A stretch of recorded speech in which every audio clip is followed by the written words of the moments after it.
Hey there. So it has once again been forever since I've posted. I keep saying it's been 3 months, but I just went and checked and it's actually been 4. So that's even better.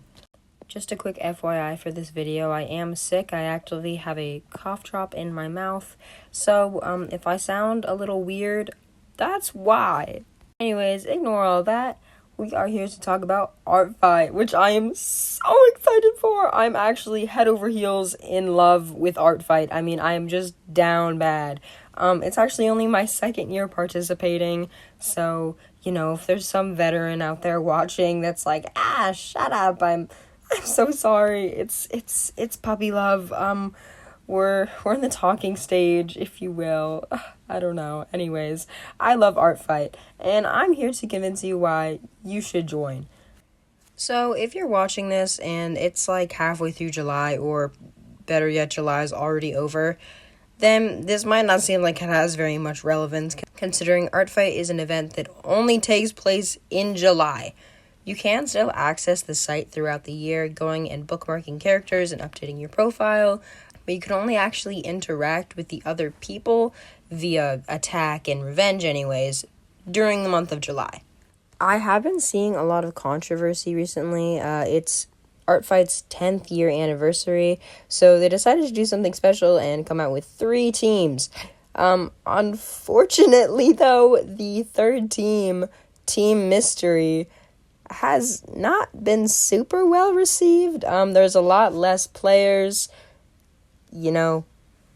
picking Mystery, which I do understand because the other two are just so cutesy patootsy, and Mystery seems kind of like an oddball out. I'm not super sure why ArtFight made that choice, but nevertheless, they did. The lack of people actually straight up choosing the Mystery team won't affect the game, however. If you go and you randomize which team you are put on, it will automatically put you on Team Mystery just because it has less people in it. But this ends up evening it all out anyways. So the scoring should still be normal. Honestly, I haven't been poking my nose that deep into all of the controversy and the drama about this.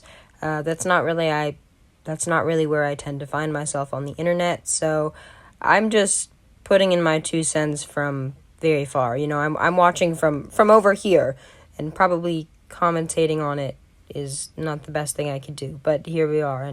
Anyways, back to my undying love for ArtFight, despite everyone else's opinions. I have been hammering away at my character references recently. I have been adding so many new characters, honestly. I really don't have that many. A lot of their stories aren't super developed.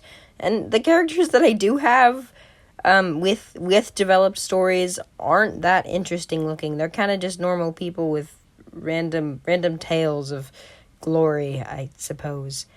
But anyways, I came up with a ton of super cute characters that I really love drawing, and I gave them some cute personalities. I even decided to maybe start meshing together my lore and my cute designs. For a long time, I didn't think that those two things could go together, but they definitely can. I convinced a couple of my friends to join the game, and I went out and I found a lot of my art friends' ArtFight accounts. I'm really excited to give them some attacks this year, and yeah, I think it'll honestly just be a really cool time. I've also found so many artists that are so cool. I've been fangirling over other people's characters and just their art in general. Honestly, just having so much fun scrolling through the website. It's unlimited art. I haven't seen, from what I can tell anyways, I haven't seen a lot of AI.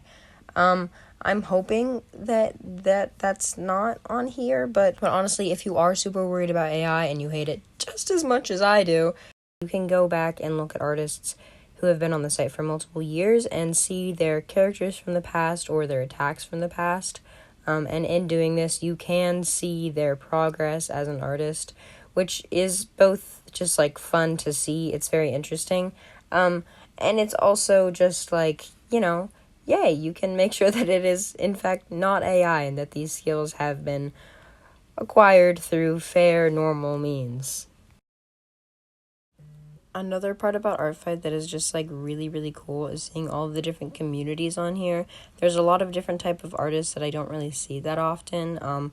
For example, I mostly look at like girls that are in like super cute outfits and, you know, fun fashion, bright colors, but there's so much on here. There's a lot of fantasy work. There's a lot of people who have like dragons and, you know, whatnot. There's a lot of fandom-based characters, too, which I think is really, really cool. So, honestly, just, like, whatever you're interested in, it's definitely on ArtFight. Like, it is here. And if it's not here, then you can make it. It is completely free to participate, so there's no reason why you shouldn't, I suppose. And if you're scared of posting your art, you haven't done that before or anything, it's also completely anonymous. You can post whatever you want. You don't even have to interact with other people, although that is kind of the whole point of the game. If you do just want to look around at other people's art and maybe post some of your characters, I don't know, you can do that. You don't have to interact, but I would strongly recommend it. Anyways, it is just now 5 minutes after 3, so I am going to go to sleep and also wrap up this video because if I stop working on this now, it's never going to happen again. Anyways, here is the finished product, which I did not finish in the speed paint. Actually, I did a lot of it just off the record. And yeah, here she is. She's actually, surprise, surprise, an attack for none other than ArtFight itself, which you should, again, totally go check out. The link to my ArtFight account, as well as some of my other socials, is going to be in the description below, so please go check them out there. Yeah, any support is really appreciated. Thank you so much for watching. I hope you have a lovely, lovely day or night. Bye!